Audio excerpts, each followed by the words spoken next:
Bien, buenos días. Ya sin más preámbulos, vamos a comenzar. Quizás está hecho demasiado fuerte. ¿Se escucha bien? Bien. Sí.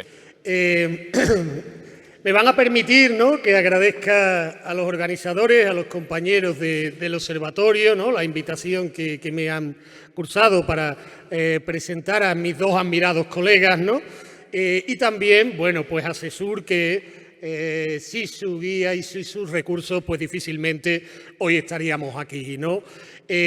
¿Cuál es la primera mesa redonda que tenemos, ¿no? ¿Cuál es la primera mesa? Pues bueno, pues es un trinomio que no trilema, ¿no? Ya sabemos que los economistas tenemos este sesgo pesimista, ¿no? Aquí tenemos un trinomio, tres elementos que suman positivamente, un tema candente, un tema interesante, un tema relevante, y tenemos dos excepcionales ponentes, ¿no?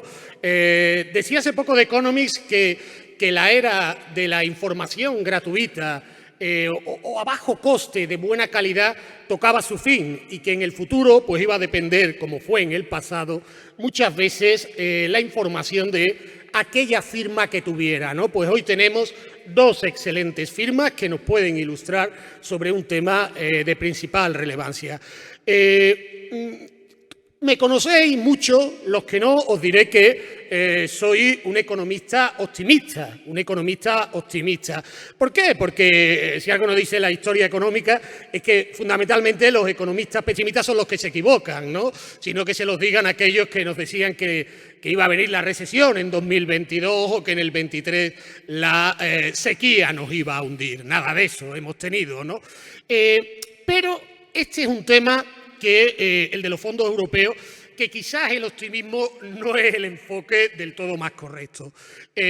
¿Por qué? ¿Por qué? Bueno, pues tenemos una oportunidad única, todos lo sabemos, el volumen de fondos es absolutamente espectacular, no solo si hablamos del Next Generation y todos los fondos que relativos a la COVID, sino que nos encontramos a principio de década también con todos los fondos sin gastar del marco 14-20. Recordemos que España era el país que peor había ejecutado los fondos, y eso significaba que a principios de década había decenas de miles de millones de euros todavía sin gastar. Tenemos muchos recursos, tenemos además, ¿no?, esto es como cuando nos anuncian una superproducción, un buen presupuesto, teníamos un buen guión con una campaña de publicidad excepcional. Acordémonos cómo se presenta el plan de recuperación y resiliencia durante la COVID con el pianista, ¿no? Rose es el nombre, John Rose, ¿no? Sí. Tocando la Sinfonía de la Alegría, y tenemos ya las expectativas creadas, ¿no?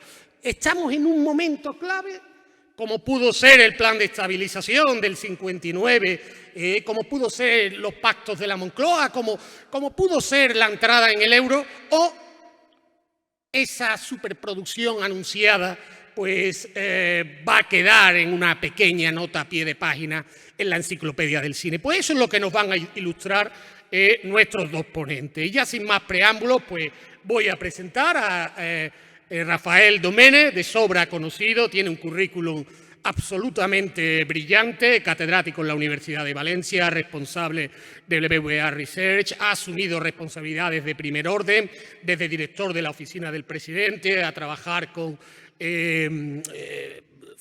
instituciones de primer nivel, la OCDE, la Comisión Europea. Ha publicado en las revistas en las que a todos los economistas nos gustaría publicar, como la American Economic Review. Es además, y es una función que ambos ponentes comparten,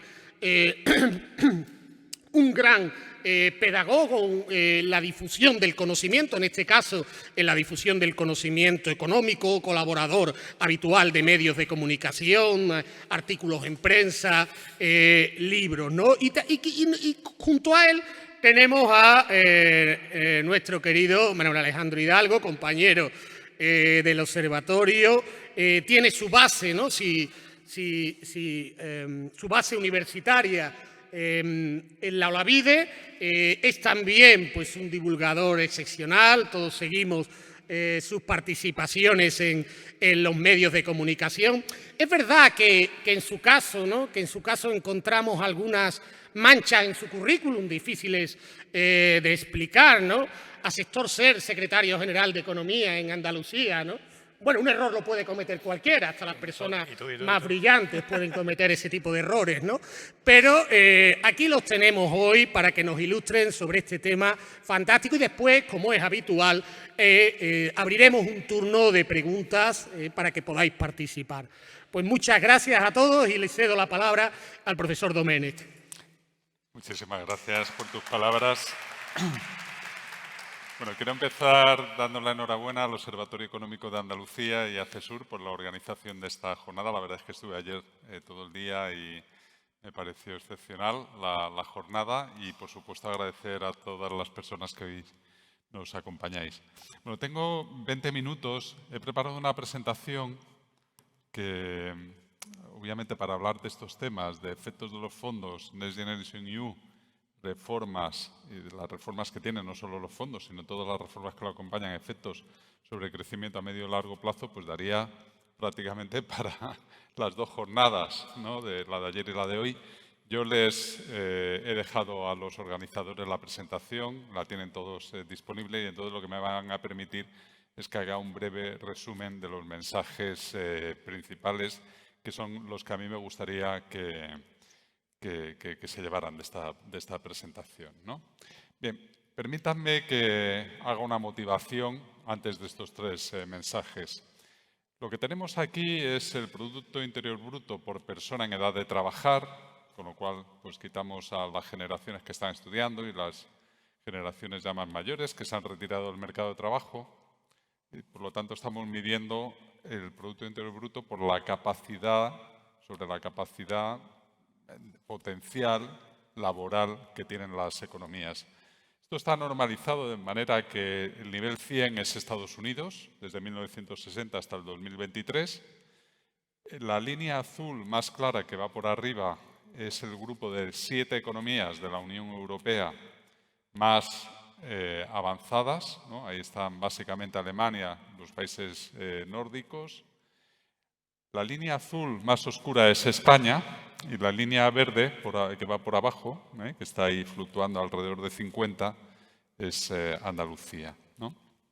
Entonces, no puedo marcar con el cursor aquí en esta pantalla, pero cuando surgen los fondos, estamos en medio de la pandemia, los fondos tienen básicamente dos fines. Por un lado, es esta estrategia, la primera vez que lo hacemos, que es dar dinero a cambio de reformas para que sirvan, por un lado, para superar la crisis, que como ven en España, ¿no? La línea azul más oscura fue mucho más intensa que en otros países, por eso España es uno de los países que más dinero va a recibir de estos fondos. Y en segundo lugar, para transformar a medio y largo plazo esta economía y permitir que converja hacia las de arriba. ¿Y esto por qué? Pues básicamente porque en los últimos 15 años, si se fijan con un poco de detenimiento, lo que hemos hecho ha sido ir divergiendo. Hemos divergido a las economías que están arriba y si aquí no lo he puesto para no poner más líneas, pero si lo hubiéramos hecho con respecto al promedio de la Unión Europea, habríamos visto que desde el 2007 hasta la actualidad, en estos 15 años, 15 y 16 años, hemos perdido del orden de 18 puntos. Estábamos por encima de la media, en unos 5 puntos por encima de la media y ahora estamos como unos 13 puntos por debajo. Eso España.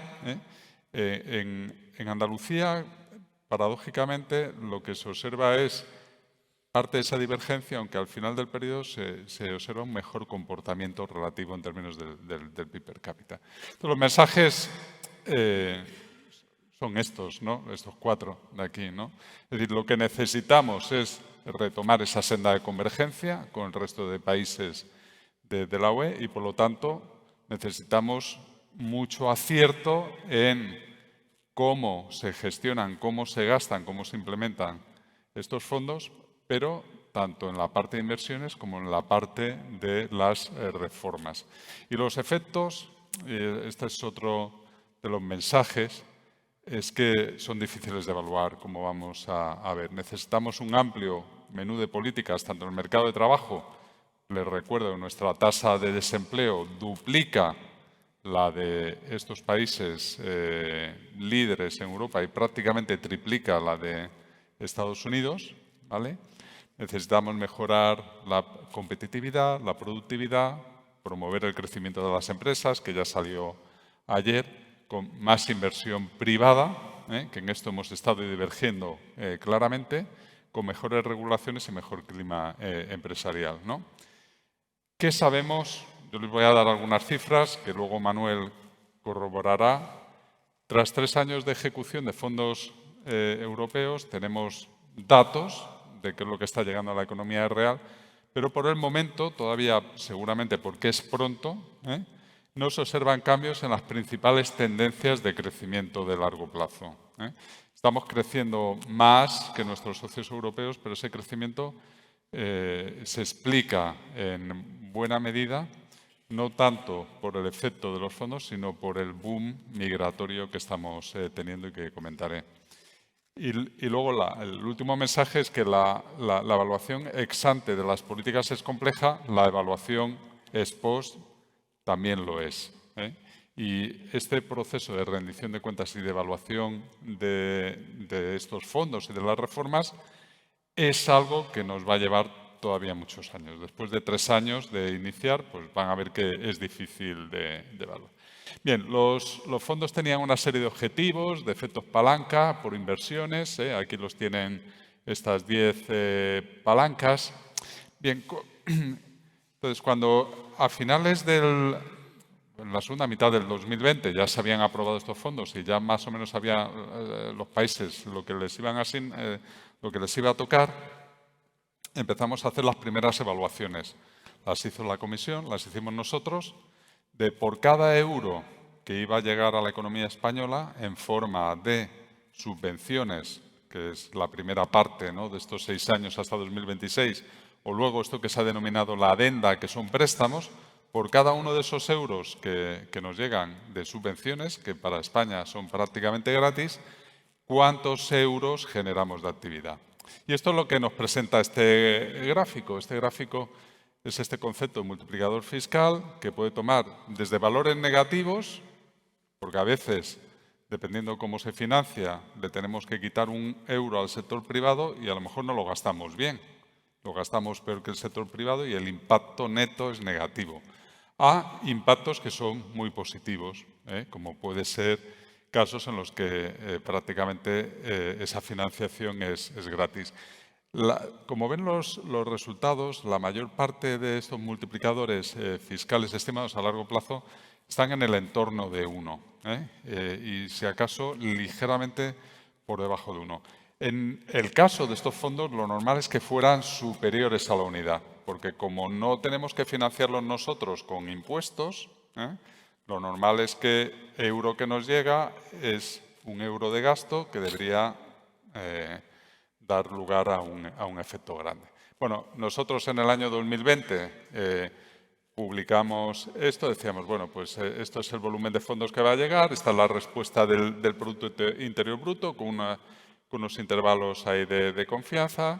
Decíamos, bueno, pues básicamente, si como ahora llevamos ya ejecutados el equivalente a 2,4 puntos del Producto Interior Bruto, pues esto a razón de 1 euro por euro, ¿no?, aproximadamente, con ese multiplicador de en torno a 1, pues nos debería haber dado ya 2,4 puntos de actividad, ¿vale? Y esto, a medida que vaya sumando, pues llegaremos a tener más. Luego es cierto que habrá lo que se denomina el cliff effect, este efecto acantilado de qué es lo que va a pasar una vez que los fondos desaparezcan. Este es solo el efecto de los fondos. Luego está el efecto de las reformas, ¿no? El efecto de las reformas es, bueno, si reformamos el mercado de trabajo, el mercado de la vivienda, las cuentas públicas, la I+D+I, etcétera, ¿cuánto va a mejorar nuestro crecimiento potencial? Y aquí tienen, en el año 2022, las estimaciones de consenso del crecimiento potencial para la economía española pues estaban ahí, en el 1,3. Esto es lo que sería el crecimiento promedio a largo plazo.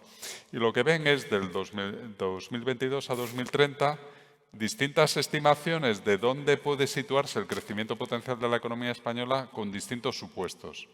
La más pesimista es sin fondos y sin reformas, que por un problema de envejecimiento demográfico, pues iría bajando el crecimiento potencial del 1,3 al 1,1. Y la más optimista es que nos podemos acercar casi al 2% si ejecutamos bien los fondos y si las reformas son las apropiadas. Pero, claro, esto es lo que nos da la evaluación ex ante. Habrá que esperar prácticamente a llegar a 2030, casi, para ver exactamente en qué hemos gastado los fondos, cuál ha sido el efecto tractor sobre la economía, cuánto ha mejorado nuestra productividad, en cuánto se ha reducido nuestro desempleo potencial, en cuánto hemos convergido, etcétera, etcétera, etcétera. ¿Cuál es nuestro crecimiento potencial? ¿Vale? Estas son las estimaciones. El Gobierno presenta cada cierto tiempo, de manera periódica, un informe. Esto es el avance en la ejecución del plan de recuperación. El Gobierno tiene sus estimaciones de la línea de color azul.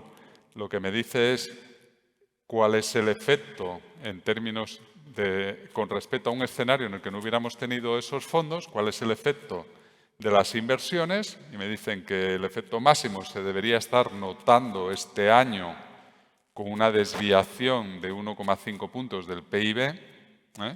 Fijaros que llevamos gastados, he dicho, 2,4. Y según esta estimación, nos dice que gracias a esos 2,4 puntos que hemos recibido y que estamos gastando de subvenciones ya en la economía real, nuestro Producto Interior Bruto está 1,5 puntos por encima del que tendríamos si no tuviéramos fondos. Con lo cual, implícitamente lo que se está diciendo es que los 2,4 en realidad se han transformado en 1,5. Es decir, que no hay un multiplicador unitario, está por debajo de la unidad. Y el otro es todavía mucho más arriesgado de estimar, que es el efecto, el tramo naranja, que es el efecto de las reformas. ¿Vale? Por ejemplo, en 2023, el efecto acumulado de las reformas que llevamos hechos nos dice que es 1,1 punto. Y para este año, 1,4. Y para el año que viene, 1,7 de Producto Interior Bruto adicional. Y aquí lo tienen repartido. ¿De dónde sale este 1,1? Sale básicamente de estos tres números que tienen aquí. 0,4 de inversiones, perdón, de reformas en capital científico y tecnológico, ¿vale? 0,4 en reformas de capital humano, todos los planes de activación de formación profesional, básicamente, y 0,3 de la reforma laboral, ¿vale? Pero es muy complicado, hacer estimaciones de estos números. Bien, vamos a hablar, no voy a hablar de números sobre la ejecución, porque esto lo va a hacer muy bien Manuel. Al final, esto también es importante. Para hacer evaluaciones necesitamos números. Y una de las deficiencias que hemos tenido durante todos estos años, desde el año 2020 en adelante, es la poca transparencia que hemos tenido en los números. El Ministerio de Hacienda no publica números de ejecución presupuestaria. Se supone que había una herramienta que era el COFI, pero que no conocemos. No hay datos. Tan es así que, como Hacienda no los publica, el Ministerio de Economía, al lado, ha tenido que desarrollar una herramienta parecida a la que ha desarrollado Manuel en ESADE, la que hemos desarrollado nosotros en BBVA, o la que ha desarrollado la IREF. Los cuatro, más o menos compartiendo conocimiento, hemos hecho lo mismo, que es ir a todas las páginas web, hacer web scraping, a ver toda la información que podemos sacar de adjudicación de subvenciones y de resolución de licitaciones, a quién se le ha dado, etcétera. Esto lo va a contar muy bien Manuel. ¿Qué es lo que sabemos? Pues que llevamos gastados, dependiendo de quién lo mida, pero la verdad es que todos coincidimos hay una horquilla muy pequeñita entre 34.000 y 35.000 millones, que son estos 2,4 puntos. Si seguimos a este ritmo de ejecución, que es el triángulo este de color verde así más clarito, a finales del 2026 habremos ejecutado todos los fondos, la totalidad de los fondos, ¿vale? pero des en cuenta las dificultades que tenemos. No voy a hablar de en qué se está gastando. Fíjese que esto lo publicó la IREF el pasado miércoles, donde más dinero, estas son las 5 líneas de inversión más importantes y los 5 organismos convocantes más importantes ya de dinero ejecutado, AVE, ADIF, etc. Aquí hay que tener cuidado también para que vean una cosa de la dificultad que tiene esto. Estos son los resultados de las licitaciones que ya están adjudicadas. Esto significa que ADIF ha recibido o tiene ya adjudicados 6.000 millones. Y ahora ADIF, para estos 6.000 millones, tendrá su plan de inversiones durante los próximos trimestres para ejecutar. Pero esto no significa que los 6.000 millones se hayan gastado ya. Algunos sí, se habrán gastado en el 2022 o en el 2023 o se estarán gastando en el 2024 y otros se van a gastar en el 2025. Hay muchas dificultades y ya no les digo nada con todo el tema de las subvenciones de empresas que instalan placas solares y cobran 2 años más tarde la subvención. Entonces, claro, adjudicar, hacer un análisis de cuál es el impacto económico de eso, de un dinero que o bien se gasta más tarde o bien ya se ha gastado antes, es sumamente complicado, ¿vale? Bueno. Bien, ¿qué es a nivel observacional? ¿Qué es lo que estamos viendo? Esto ya salió ayer. Bueno, vemos que el Producto Interior Bruto ya se ha recuperado, pero uno esperaría que como los fondos de inversión son eso, son inversión, son básicamente inversión, la inversión fuera uno de los elementos más dinámicos. Y lo que encontramos es que en los últimos 3 años la inversión es el elemento que peor se está comportando en términos relativos. La inversión está todavía más de 5 puntos por debajo del nivel previo a la pandemia, cuando el resto de variables ya se han recuperado, ¿vale? La inversión todavía no. ¿Qué sabemos de la inversión pública? En este gráfico lo que pueden ver está normalizado, esto está en términos reales, variables en términos per cápita. Arriba de todo lo que tienen es el gasto en pensiones per cápita, que está más de 70 puntos por encima del nivel del 2003. La siguiente línea azul más oscuro es el gasto corriente, el gasto público corriente. Ahí está consumo público, están transferencias, ¿vale? Educación. La línea de color naranja es el PIB per cápita. O sea, como ven, ha crecido mucho más, O sea, estamos hablando que el gasto público ha crecido 50 puntos con respecto a 2003, en 2 décadas, cuando el PIB per cápita solo lo ha hecho la quinta parte, 10 puntos. Y abajo lo que tienen es la inversión pública. La inversión pública está todavía 20 puntos por debajo del nivel del 2003. Tampoco ahí se observa que haya un cambio de tendencia, no hay un salto, ¿no?, en la inversión pública. ¿Y en productividad? Bueno, pues en productividad pasa lo mismo, ¿no?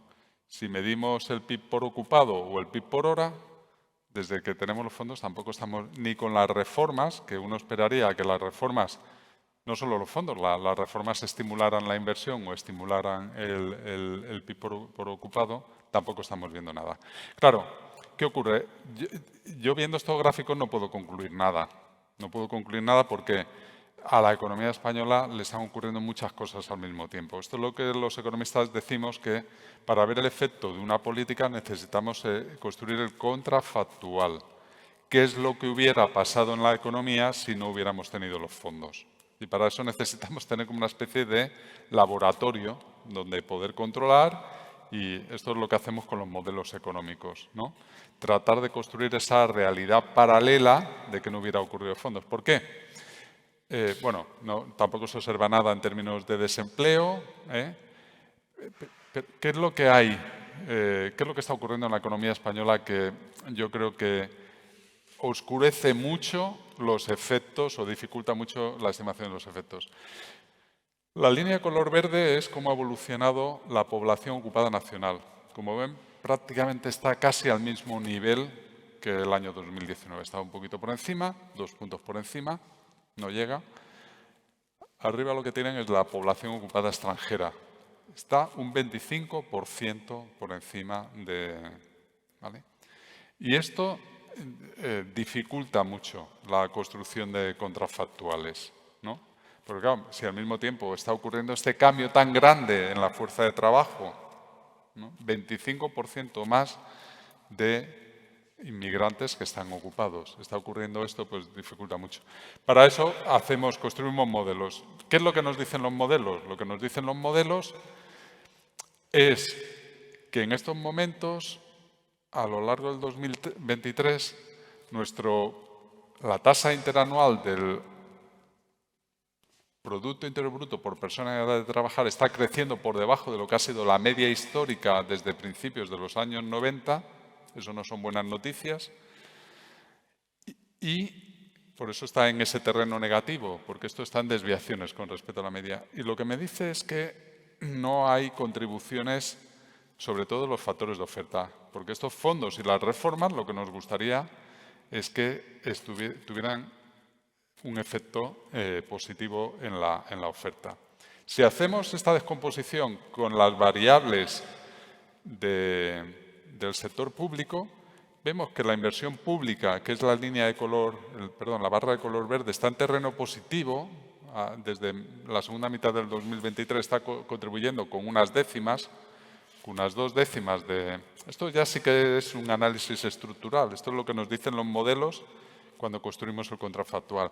Pero también nos dice una cosa, que hay otras variables del sector público, como es, por ejemplo, la fiscalidad sobre el capital, que está contrarrestando el efecto positivo de la inversión pública. Es decir, que al mismo tiempo que se está haciendo algo positivo que puede incidir sobre la inversión pública, se hace algo que está contribuyendo negativamente sobre la inversión privada. Y esto es posible que el efecto neto esté compensando y no lo veamos. En el fondo, la sospecha que tenemos hasta ahora es que lo que está habiendo es mucho de sustitución, de un efecto sustitución, no de adición, ¿vale? Bien, con las reformas, para acabar, he puesto aquí todas las reformas, las tienen aquí en la presentación, las que se han hecho. Hay muchas que son muy difíciles de evaluar, que van a tener efectos a medio y a largo plazo. La ley de startups, la reforma concursal, pues esto tendrá efectos, si los tiene positivos, en la próxima crisis, ¿no? Hay otros, la ley de ciencia tendrá efectos a muy largo plazo, son difíciles de evaluar. Los tienen aquí, yo voy a concentrarme en algunos de ellos. ¿Qué sabemos de la reforma laboral del 2021? Pues básicamente que lo que ha hecho ha sido reducir la tasa de temporalidad bastante. Andalucía, como pueden ver en el cuadro de la derecha, es una de las regiones donde más ha disminuido la tasa de temporalidad, más de 9 puntos, ¿vale? Pero lo que no sabemos todavía es si esta reducción de la temporalidad es solo contractual o verdaderamente ha habido una mejora de la intensidad laboral, de que las personas que antes tenían un contrato temporal ahora trabajan más horas, trabajan más durante el año y además más horas, si han aumentado su productividad y se han aumentado sus salarios, sus rentas anuales. Para que se hagan una idea, ahora mismo, y esto hicimos un observatorio hace unas semanas sobre esto, estamos empezando a analizar lo que ocurrió en 2022 con la muestra continua de vidas laborales, 2022. El año que viene, en 2025, podremos evaluar lo que ha ocurrido en 2023, es decir, que vamos, a medida que los datos se van publicando, siempre con bastante retraso, ¿vale? La ley de la vivienda. Nuestra evaluación es que, porque la vivienda se está convirtiendo claramente en un cuello de botella, ahora mismo es una restricción en el mercado de trabajo. Obviamente, si tenemos un 25% más de inmigrantes que necesitan vivienda junto con los jóvenes que se emancipan, pues ¿qué es lo que ocurre? Pues aparece este desfase que tenemos aquí, a la derecha. La barra de color azul oscuro es la creación de nuevos hogares, aproximadamente unos 300.000, y la barra de color verde, más clarito, verde turquesa, es la iniciación de viviendas, los visados de obra nueva, a 100.000, está ahí plano. Con lo cual, en 2022 tuvimos ya una brecha, una insuficiencia de 100.000 viviendas, en 2023 de otras 200.000, según las estimaciones del Banco de España, con las proyecciones de... Porque claro, esto es muy fácil. Las viviendas que se van a entregar en 2025-2026 son las que se están construyendo ahora, y eso ya lo sabemos. ¿Vale? A nada que hagamos una proyección de la inmigración, la creación de hogares, pues es muy fácil lo que comentaba el Banco de España esta semana, de que tenemos una insuficiencia de 600.000 viviendas, o vamos a tener una insuficiencia de 600.000 viviendas, ¿no? Y la ley no lo ha reducido. La de pensiones, la semana pasada salió el informe de envejecimiento de la Comisión Europea y lo que nos dice es que la reforma incrementa el gasto en pensiones en lugar de contribuir a reducir, ¿no?, la brecha fiscal, la amplía, ¿vale? Y va a llevar el gasto en pensiones. O sea, ahora mismo tenemos, para que se hagan una idea, el año pasado las necesidades de financiación de pensiones del sector público, que incluyen pensiones contributivas, no contributivas y clases pasivas, las de funcionarios, fueron 4 puntos del PIB. Esto es más que el déficit de las administraciones públicas, que fue el 3,6. Bueno, pues lo que nos dicen estos números de la Comisión Europea es que tenemos que esa brecha de 4 puntos va a aumentar como mínimo al 5,7 puntos de PIB. ¿Cómo se pretende reducir esto? Esto se pretende reducir, hay un mecanismo de cierre, que es el que aprobó la ley, y por eso la Comisión Europea dio el visto bueno a esta reforma de pensiones, aumentando, si hay recursos insuficientes, tenemos que aumentar las cotizaciones sociales. Bueno, pues el problema es que cuando aumentamos las cotizaciones sociales disminuye la tasa de empleo, como se ve en el gráfico de la izquierda. De nuevo, hemos construido el contrafactual. Por cada punto de PIB que queramos obtener de más cotizaciones sociales, nuestro PIB cae en 6 décimas, la inversión privada en 2, el consumo en 5, en fin, los efectos son negativos. Y luego, lo último, con esto al cabo, la última lámina, reforma fiscal. Se encargó un libro blanco a expertos, del cual de momento no se ha hecho nada, todas las recomendaciones no se han aprobado y lo único que se han hecho han sido medidas que no estaban incluidas en el libro blanco, que es introducción de 2 gravámenes especiales, uno sobre impuestos a la banca y otro impuestos a las energéticas y el impuesto a grandes fortunas. Nosotros hemos evaluado los efectos distorsionadores sobre la inversión y el PIB del impuesto sobre la banca. Claro, cuando ponemos un impuesto específico a un sector, ¿por qué es? Es como el impuesto a la gasolina, porque queremos reducir el consumo de algo o la producción de algo. El impuesto sobre el CO2 es para reducir las emisiones de CO2, ¿no? Impuestos de la gasolina para reducir el consumo de gasolina. El impuesto sobre el tabaco para reducir el tabaco. Si ponemos un impuesto a las actividades del sector bancario es para reducir, obviamente, la actividad del sector bancario. Bueno, ¿qué pasa cuando reducimos la actividad del sector bancario? Pues ocurre todo esto, ¿no? Que prácticamente ahí el multiplicador es 1,1, el que obtenemos, ¿no? Por cada décima de PIB que queremos obtener de ingresos mediante este impuesto, el PIB se reduce en una décima. La presentación tiene muchos más. Lo tienen ustedes ahí, que son todos los retos a largo plazo, pero yo, si salen en el debate, pues utilizaré alguna lámina y si no, pues dejo aquí la presentación y continuamos a continuación. Muchísimas gracias por su atención. 11 minutos, ¿no? Sí. Bueno, pues muchísimas gracias a todos y a todas por estar aquí. Gracias a CESUR por organizar junto con el Observatorio este foro, que la verdad es que está siendo muy informativo. En mi caso, como ha comentado Rafa, yo lo que voy a hacer es intentar en 10 minutos, creo que me quedan ya, una enorme cantidad de información. Obviamente voy a pasar muy rápido, pero el objetivo sobre todo es intentar explicar cómo desde SADE, de un modo muy similar a cómo lo hacen en el Ministerio, utilizando el ISA, que se publicó hace apenas un mes, del mismo modo que hacéis vosotros en la fundación, en BBVA Research, y del mismo modo que lo hace NEIREF, que se publicó creo que hace un par de días, ¿no? Sí. Pues hemos intentado arrojar un poco de luz sobre lo que es la ejecución de fondos europeos en nuestro país. Voy a pasar una serie de diapositivas porque, para empezar, ya Rafa ya lo ha adelantado, pero en segundo lugar porque es mejor ir directo a la información que creo que es más relevante en esta presentación.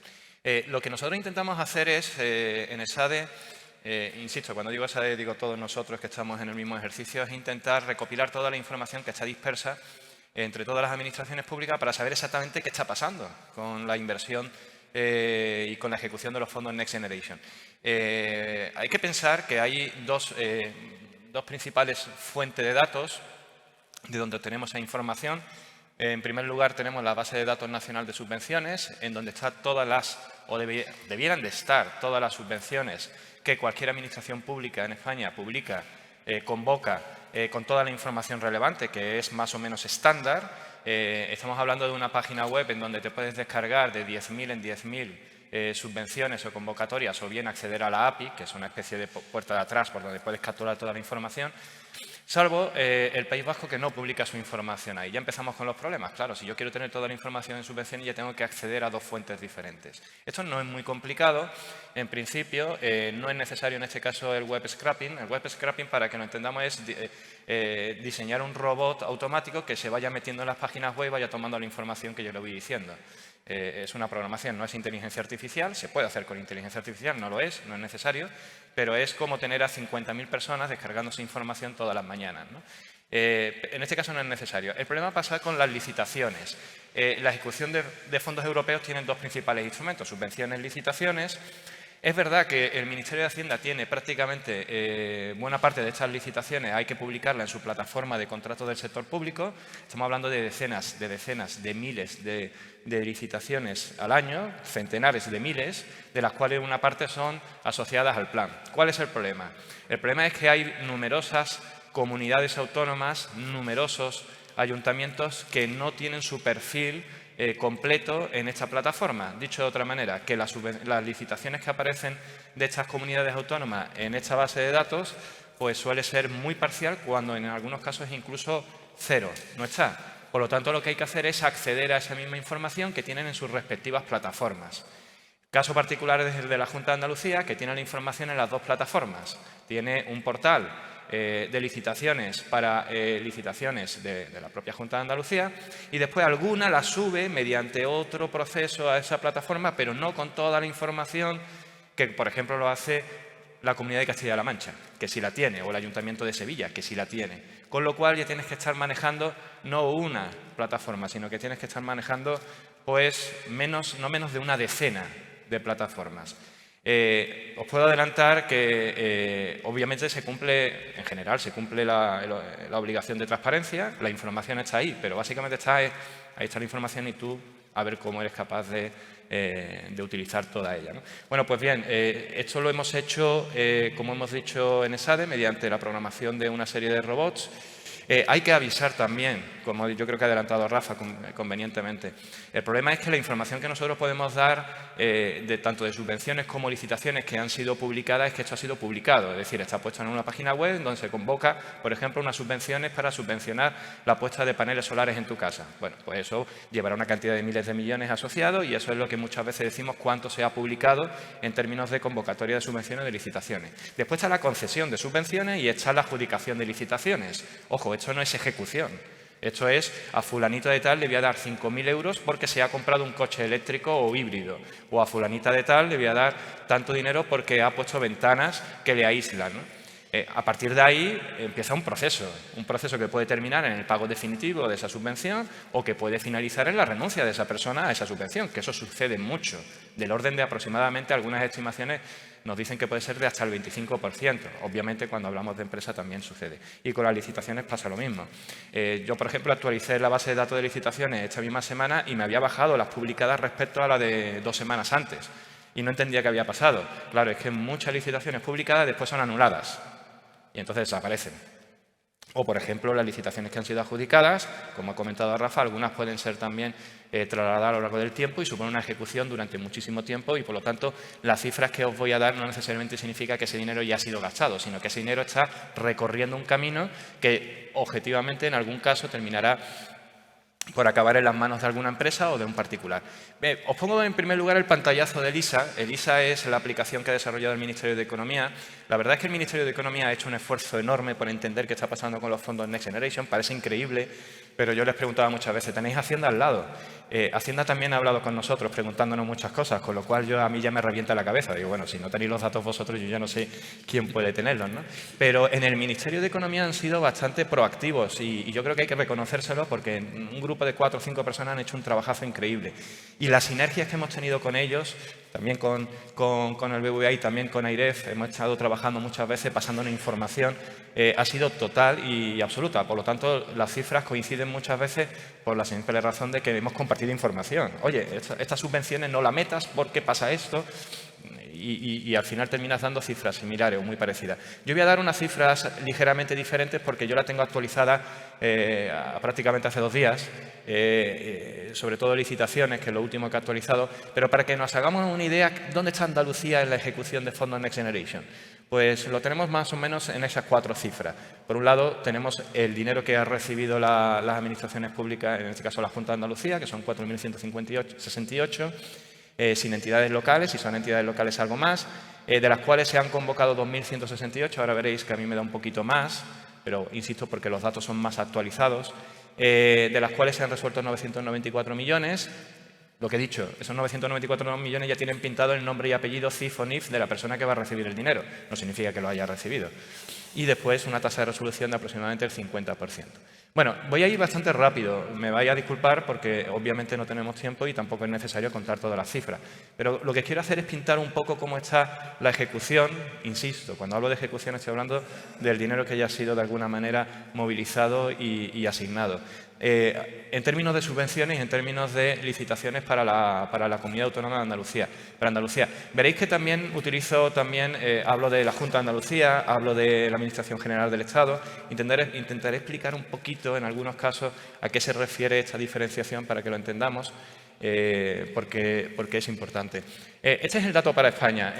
Ahora mismo hay una cantidad que se aproxima a los 50.000 millones de euros en convocatorias públicas por mes, 50.000 millones de euros, perdón, de convocatoria de subvenciones. ¿Cómo está Andalucía en esta situación? Pues en términos de publicación de convocatorias, Andalucía estaría aproximadamente sobre los 1.600 millones de euros. En este caso tengo incluido también aquellas convocatorias de la Administración General del Estado exclusivamente para Andalucía. Convocatorias subvenciones exclusivamente para Andalucía son poquitas, pero hay algunas. Y también algunas convocatorias de entidades locales. Estamos hablando que estamos en segunda posición por detrás de Cataluña. Ya se preocuparon mucho los de Cataluña en llamarme y decirme que se me había escapado alguna subvención por algún sitio, para que apareciera bien dibujada su región, ¿no? ¿Quiénes son los que están convocando en nuestra región? Pues sobre todo la Junta de Andalucía, como es obvio, que alcanzaría casi los 15.000 millones de euros, los 16.000 millones de euros. Y después veis que las entidades locales están haciendo poquito todavía o están haciendo pocas convocatorias. En general, ellos hacen más licitaciones que convocatorias de subvenciones. Las universidades han hecho alguna cosita. Y después tenemos la Administración General del Estado. Insisto, estos son convocatorias de la AGE en Andalucía. Esto no significa que no haya más ejecución de convocatorias de la AGE en Andalucía. Por ejemplo, el kit digital, obviamente, tiene un efecto claro en Andalucía porque muchas empresas andaluzas han solicitado esa subvención.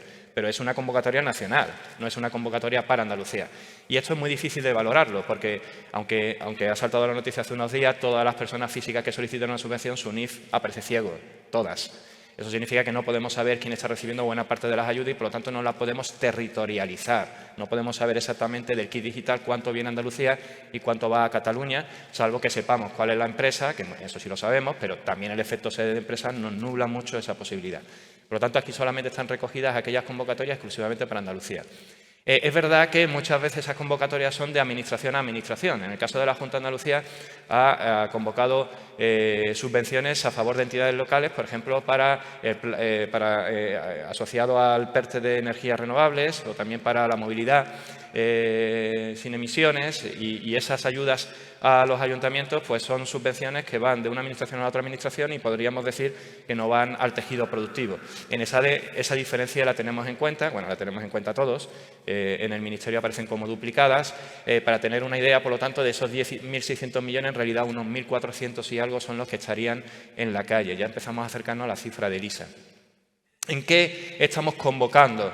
Pues estamos convocando sobre todo en subvenciones al transporte, comercio, turismo y pymes, aunque pueda llamar un poco a la confusión, aquí están incluidas sobre todo las subvenciones que se dan a las entidades locales para el desarrollo de, por ejemplo, por poner un ejemplo, de ahorro energético en comercios o, por ejemplo, en pequeñas y medianas empresas. Pero son subvenciones que dan sobre todo a las entidades locales. Fomento del empleo, otras actuaciones de carácter económico, servicios sociales. Es ligeramente diferente a lo que está haciendo el conjunto del Estado, en donde principalmente son industria y energía. Buena parte de esas subvenciones están dentro del PERTE de vehículo eléctrico o del PERTE 5 minutos. Bueno, y voy todavía por las convocatorias de subvenciones. O investigación, desarrollo e innovación. ¿Cuáles son las entidades que están haciendo las principales convocatorias en Andalucía? Que no son consejerías, hay muchas consejerías, pero me interesaba sobre todo bueno, aquí sí aparecen las consejerías, sobre todo la Agencia Andaluza de la Energía. Yo creo que no es sorprendente cuáles son las competencias de nuestra comunidad autónoma en el desarrollo del plan del PRTR. Sobre todo es ahorro energético y movilidad. Quien se haya comprado un coche eléctrico recientemente, pues sabrá que tiene una subvención o habrá solicitado una subvención a la Agencia Andaluza de la Energía, o quien haya puesto paneles solares pues también estará esperando una subvención de la Agencia Andaluza de la Energía. Después tenemos la Consejería de Fomento, Empleo, el Servicio Andaluz de Empleo, etcétera. También tenemos información de cuáles son las principales convocatorias. Obviamente todo esto es público y en este caso pues no llama la atención, es decir, es lo esperado que la principal convocatoria pues esté asociado al PERTE de energías renovables y sea convocado por la Agencia Andaluza de la Energía. Pues bien, en concesiones, pues de ese dinero, ¿cuánto ya tiene nombre y apellidos? Pues en el caso del Estado español, pues sería unos 30.000 millones. Obviamente eso hay que quitar las duplicadas. Al final, cuando sumamos esta cantidad con las licitaciones, nos sale esa cantidad de 34 o 35.000 millones de euros. Andalucía aquí está, en este caso, en tercera posición. El País Vasco nos lleva ventaja y, sobre todo, también la Comunidad Valenciana.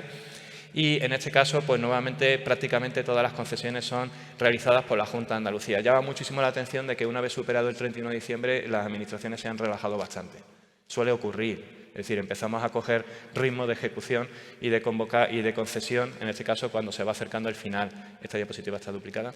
¿Cuáles son las principales entidades que han concedido, que no son comunidades autónomas ni la agencia? Bueno, aquí tenemos otras entidades que son las que están concediendo el dinero, y también tenemos información, obviamente, de quién está recibiendo ese dinero.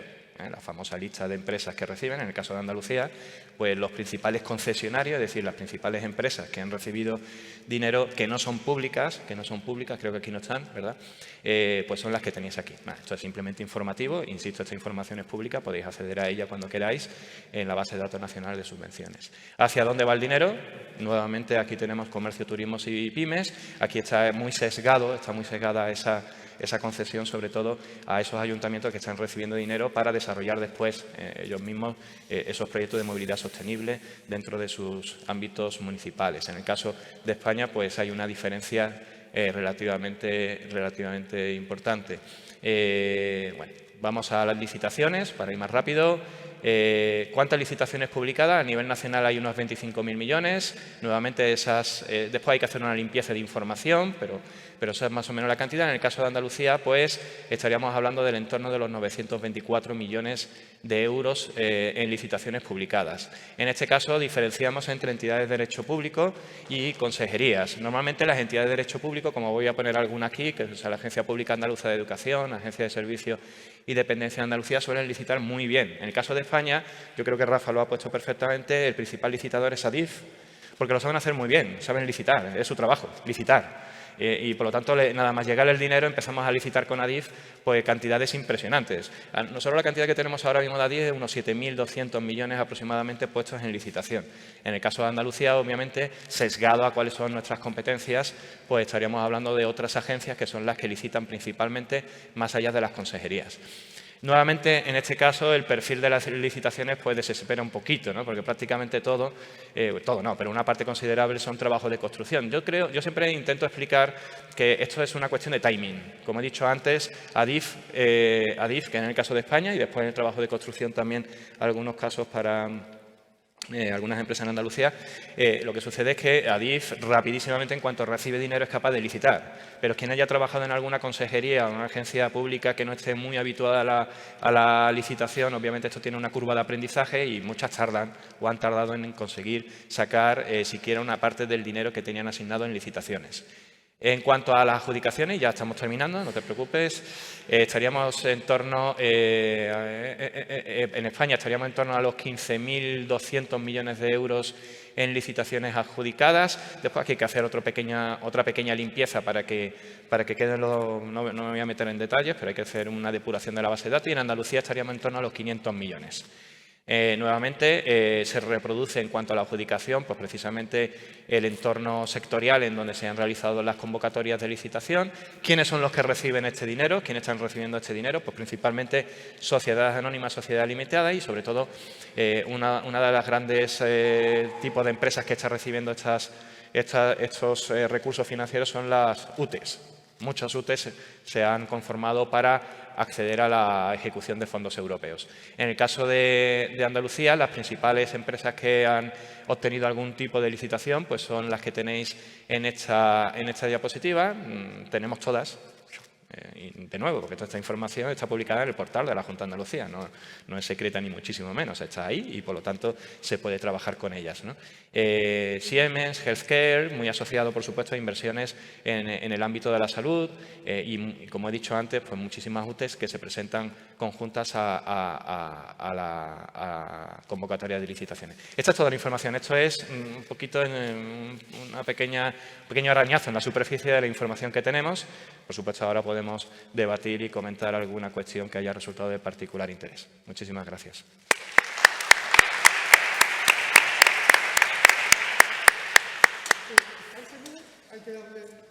Vale, fantástico. Bueno, pues estoy seguro que se han colmado las expectativas que traíamos todos, ¿no? Un breve comentario y un ruego, ¿no? Cuando decía que era pesimista, lean también entre líneas, ¿no? Hay alguna serie de indicadores externos que pueden preocuparnos a todos, ¿no? ¿Son necesarias tantas plataformas para exponer los datos de los fondos europeos? El COFI de Hacienda, el ELISA del Ministerio de Economía, la de la IREF, la de SADE, la de BBVA. Busquen en el gráfico que ha puesto, uno de los últimos que ha puesto, miren lo que representan las licitaciones en medios de comunicación. Ese florecimiento de campañas institucionales que estamos viviendo puede estar también correlacionado con los fondos europeos. Bueno, son reflexiones que quedarían, ¿no? Y un ruego, ahora que se note que somos economistas, por favor, cuando planteéis las preguntas, intentad hacerlo de la forma más sintética posible. Y sin más preámbulos, pues empezamos ya la ronda.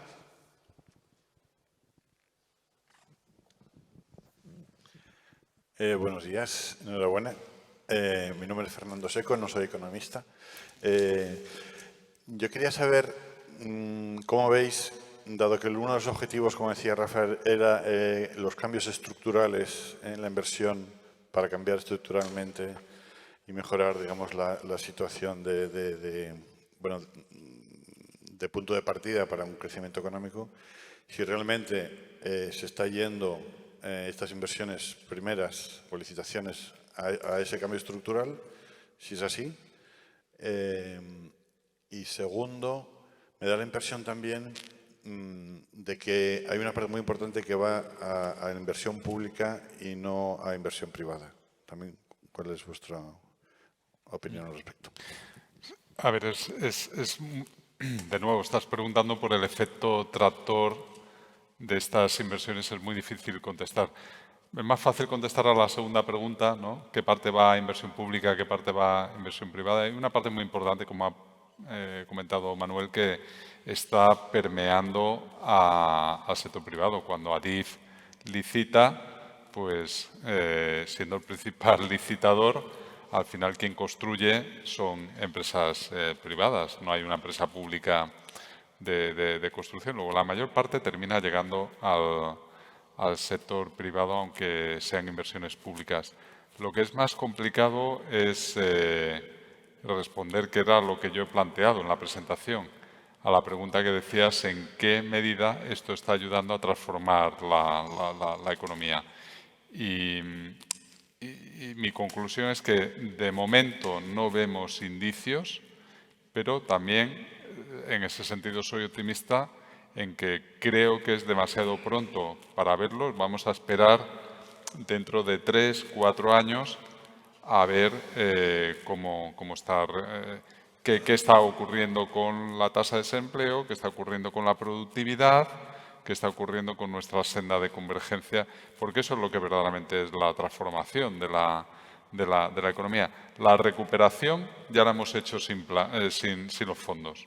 O sea, cuando hemos empezado a ejecutar, nuestro PIB ya se había recuperado a los niveles precrisis. O sea que la primera parte, ¿no?, de la R de recuperación, o sea que ahora verdaderamente donde nos tenemos que centrar es en la de transformación, ¿no? Y ahí es donde por el momento los resultados no son, como decimos los economistas, no son estadísticamente significativos en el terreno positivo, ¿no? No estamos viendo indicios todavía, pero creo que es pronto para verlos. Sí, por definición prácticamente todo es inversión pública. La diferencia es que, como ha comentado Rafa, cualquier subvención o cualquier licitación al final termina en manos de una empresa que es la que lleva a cabo la ejecución de esa obra o la venta, como hemos visto Siemens, de material tecnológico para la salud. Por lo tanto, al final todo llega al privado y lo que tenemos es que prácticamente todos los receptores finales de las subvenciones son o sociedad anónima, sociedad limitada UTES o personas físicas.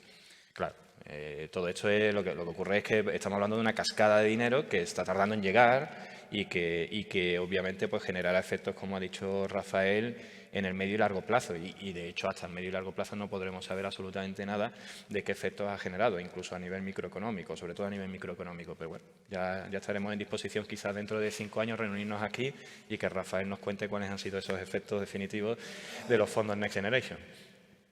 Una pregunta. Entre la subvención y la llegada al consumidor final o al final, hay agentes que a éxito ayudan a determinadas personas a conseguir. ¿Tenéis cuantificado qué porcentaje de la subvención se queda en agentes intermediarios que no son realmente el motivo por el cual está la subvención? ¿Me he explicado más o menos? Sí. Nosotros no estamos haciendo ese tipo de medición. No, es complicado porque tú la información que tienes es, dentro de la convocatoria, tú tienes la lista de los concesionarios. En este caso, actualmente tenemos unos 600.000 concesionarios que ya han recibido de algún modo u otro o van a recibir dinero de una subvención, más otros 15.000, 20.000, entre 15 y 20.000, no recuerdo la cifra exacta, 16.000 y algo en licitaciones. Tú tienes el nombre de la empresa que va a recibir el dinero. En este caso asumimos que es la persona final. Si has puesto algún panel en tu casa, tú vas a cobrar una subvención, pero la ha solicitado una empresa por ti, pero al final eres tú el que la ha solicitado. En otros casos ya no lo sé, pero en todo caso aparecería esa empresa como receptora final. Pero la empresa que te gestiona se lleva un porcentaje. Sí, bueno, pero eso obviamente ya permanece dentro del contrato privado tuyo con la empresa, ¿no? Es decir, quien aparece en este caso como receptor es la persona final. No lo hemos cuantificado. Pero si decimos, metemos 1.000 millones de subvención y lo que llega son 900, es porque esos 100 se quedan en un objeto diferente al que originalmente se concibió la subvención. No lo sé, y que me corrija alguien de la Administración Pública, que seguro que hay alguien aquí, toda subvención debe ser justificada al máximo posible. Por lo tanto, esos 100 millones que comenta se pueden quedar por allí o bien están estipulados dentro de las bases regulatorias de la subvención o después a lo mejor cuando lo tengas que justificar y no la puedas justificar, la tendrías que devolver. No, la justificas, perdón, pero por ejemplo el kit digital te llega al consumidor final a través de intermediarios. Pero porque el kit digital Pero tiene un diseño diferente. Eso se lleva una parte. ¿A eso Efectivamente. se refiere? Sí, sí, sí. Correcto. Pero el kit digital porque tiene un diseño diferente. Tiene un diseño con intermediarios precisamente para agilizar, supuestamente, yo creo que lo han logrado, otra cosa es el éxito del programa, pero para agilizar la resolución. El kit digital, para que lo entendamos, logró sacar 300.000 concesiones en apenas 6 meses. 300.000 concesiones en apenas más de 1.000 millones de euros. Tiene sus defectos, pero también tiene algunos éxitos y en parte los intermediarios ayudaron para ello. En esa misma pregunta, ¿se podría calcular cuánto han ganado las Big Four en todo esto? Es decir, primero asesorando a Bruselas a hacer los Next Generation, asesorando al Gobierno de España en hacer el plan de recuperación, asesorando a las empresas para que piden, metiendo personal en las administraciones. Ese sería también un análisis interesante, ver. El lunes abres tu ordenador, te metes en la plataforma, le metes el CIF de la empresa Big Four que quieras y te aparecerá toda la información. Claro que se puede calcular. Sí, hola, buenos días. Iba a decir por alusiones, bueno, porque trabajo en la administración, en la agencia TRADE, en relación a si es posible cuantificar o no los porcentajes que se llevan las empresas consultoras. Yo entiendo que es muy difícil, porque una cuestión es que el precio del servicio se cifre como un porcentaje de la subvención concedida, pero eso es una manera de cifrar el precio, pero no está dentro de la subvención concedida, salvo algunas excepciones, lo que cobra una consultora. Sí, perdón. Bueno, yo creo que de pie hablo igual de alto, ¿no? Otra cosa es que me vea. ¿Qué hay? Sí. No, decía que es una acotación en relación a lo que Manuel ha dicho, si se podía aclarar.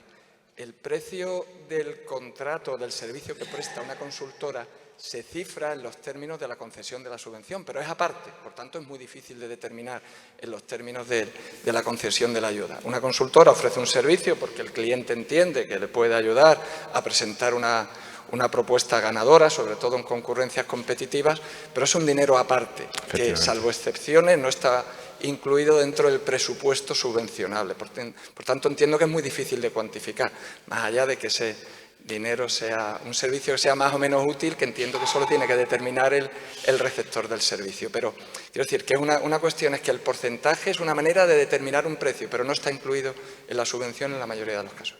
Perdón por la... Efectivamente. Sí, yo por anécdota personal, los paneles me lo pusieron hace 2 semanas, una empresa se encargó de todo y le pagué un módico precio de 140 euros por la gestión. Pero eso no aparece en ninguna base de datos pública. Pues espera para que te devuelva el dinero a la administración. Yo hace más de un año. No, ya me han dicho que un año mínimo. Si hay alguien aquí de la agencia andaluza, que por favor agilice. ¿Diego? No, por allí. Buenos días, Álvaro Jiménez, de CESUR. Una pregunta, ¿cómo medís? Verás, se ha hablado del kit digital, están los programas Activa, por ejemplo, ¿no? Que incluso ya ejecutados, yo que trabajo mucho con empresas, con pymes, incluso con entidades locales, con ayuntamientos, que también había hablado, lo que veo y lo que hablo con ellos es primero que los ayuntamientos están hipersaturados de tanta convocatoria y muchas veces incluso ejecutan, ya no que lleguen a presentar convocatorias, que les cuesta, pero ejecutan proyectos que después quedan ahí. Y con el kit digital, que usted ha dicho que ha sido un éxito, yo pienso todo lo contrario. Quiero decir, La gestión. Otra cosa es el pago. Bueno, salió de aquella manera, pero también ha pasado que hay muchísimas empresas, sobre todo aquí en Andalucía, que es donde yo más me muevo, que ejecutan los proyectos y cuando ha pasado un año, que ya ha pasado, ahora estamos en el segundo o tercer año, ¿no? O sea, ya ha pasado un año desde que salió, muchísimas empresas no han continuado después con el servicio. Es decir, se ha quemado mucho dinero en la web, en el CRM, en el programa de facturación, porque eran servicios, no productos, y cuando ha acabado, y esto está pasando también con la Activa Industria, con los programas de emprendimiento, con el impulso a la creación de empleo en la mujer rural, se está quemando mucho dinero que después, por lo que yo veo en la calle, no está generando nada, ningún cambio, ninguna transformación. Entonces, se mide la ejecución Llegaremos, ejecutaremos, se ampliarán los periodos N+2, etcétera, nos daremos palmaditas en la espalda y el proceso de transformación. Que Adif licite una obra de cientos de millones de euros es genial y quedará un puente, quedará una vía férrea y todo eso sí se ve. Pero lo que necesitamos transformar, que es la base, mi percepción, y quería saber un poco esto cómo se mide después, porque mi percepción es que, bueno, casi mejor que no se mida. Entonces, ¿vosotros tenéis esta percepción también?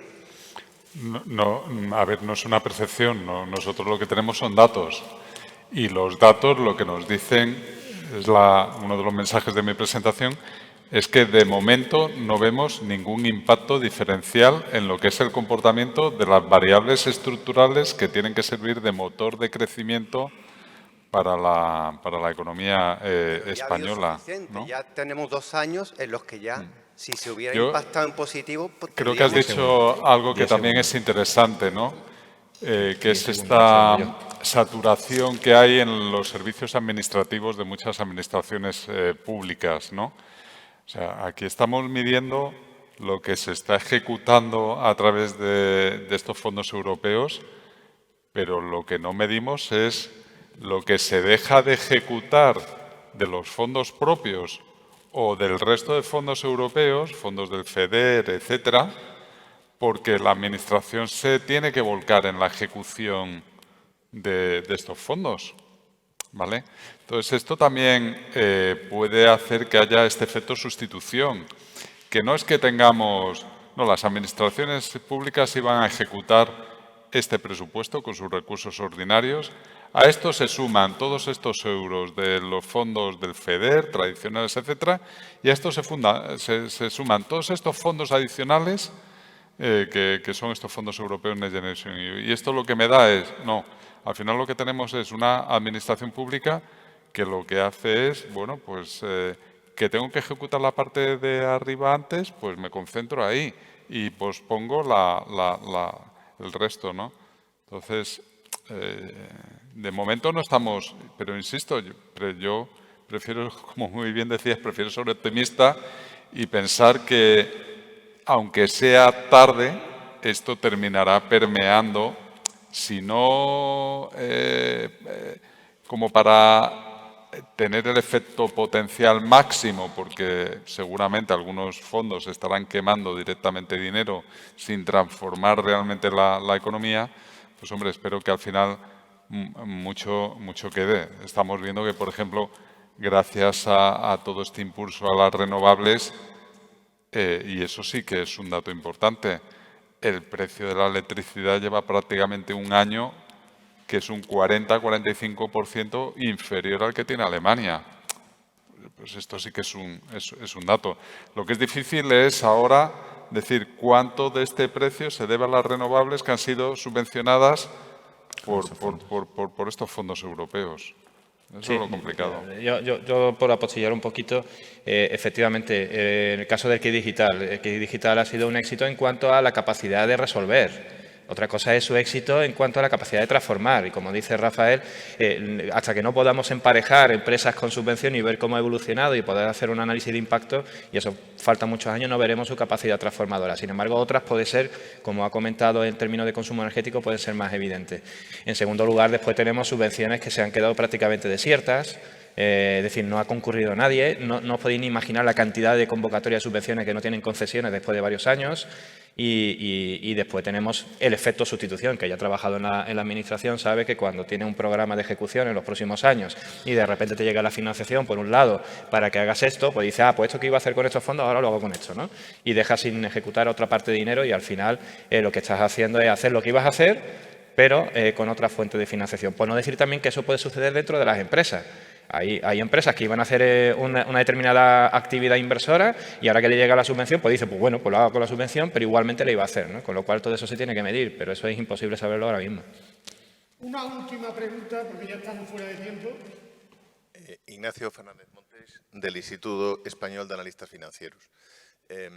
Bueno, enhorabuena por la hercúlea y sintética presentación. Sí. Enhorabuena por la hercúlea y sintética exposición que han hecho ustedes. Mi mi primera impresión con respecto a los datos que han manejado y han compartido con nosotros ha sido que los grandes beneficiarios han sido el sector público y empresas especialmente habituadas a manejar licitaciones, efectivamente. Lo cual me lleva a pensar que todo este programa de transformación a nuestras empresas y a nuestro sector empresarial, pues poco está afectando de forma transformadora. Porque en la estructura de pequeñas y medianas empresas de Andalucía las hace absolutamente, y es un reto inalcanzable. Quería preguntarles si están de acuerdo con esta opinión y si en otros países tienen conocimiento, Francia, Alemania, Italia, nuestros competidores, si han diseñado un sistema más apropiado para que lleguen las subvenciones y los recursos para alcanzar estos objetivos. Muchas gracias. A ver, lo que sabemos en términos de grado de ejecución con otros países es que España va un poco más atrasada que algunos de ellos. Otros países van más adelantados, pero también es cierto que hay otros países que ni siquiera ni siquiera tienen plan. O sea, hay países que no se han presentado a los fondos europeos. O sea, que hay de todo dentro de la Unión Europea. Este proceso de transformación de la estructura productiva, en principio, con el plan se tiene que dar, por un lado, con las inversiones de los fondos, pero por otro lado también con las reformas, ¿vale? Entonces, lo que hay que ver es si la conjunción de estas dos cosas termina facilitando la transformación. Y estas cosas van a llevar tiempo. O sea, hay una parte muy importante del dinero que se está invirtiendo que es para modernización y digitalización de la administración pública. Esto debería servir para que la administración pública ofreciera mejores servicios, para que facilitara que las empresas, junto con otras reformas como la ley de Crea y Crece, la ley de startups, etcétera, para que facilitara un mayor dinamismo empresarial, apoyado por las administraciones públicas para que las empresas crecieran. Pero claro, insisto que en un plazo de 3 años nosotros miramos el tamaño medio de las empresas y es plano. ¿Por qué? Pues porque creemos que todavía es pronto para que estos efectos se den. Si dentro de 5 o 6 años seguimos sin observar nada, pues entonces concluiremos que a pesar del intento, pues ha sido poco efectivo, ¿no?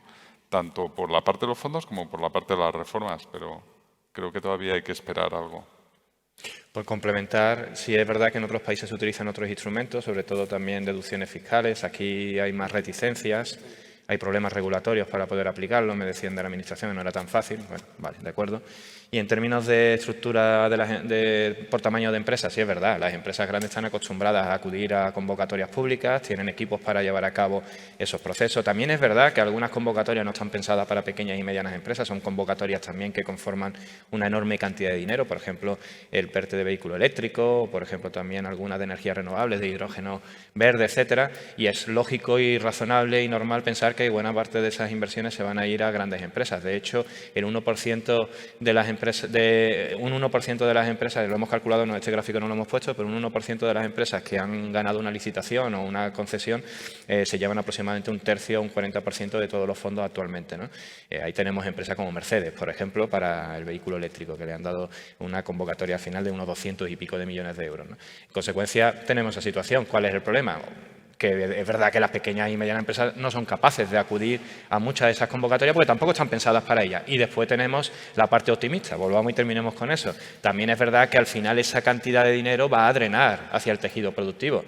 Una pequeña y mediana empresa puede al final beneficiarse de una convocatoria no porque acceda a ella, sino porque tiene relaciones comerciales y de actividad y de proveedor con una gran empresa que sí se beneficia y que tire de ella, ¿no? Al final tenemos que confiar en los efectos tractores que permitan que sean también todo el tejido productivo el que termine transformándose gracias a esos fondos. Pero esa es la parte optimista. Ya veremos dentro de unos años si efectivamente se ha producido o no se ha producido. Bueno, pues el trinomio ha funcionado. Necesitábamos una sesión más de fondo, casi exclusiva, y permítanme un último aplauso a los dos ponentes.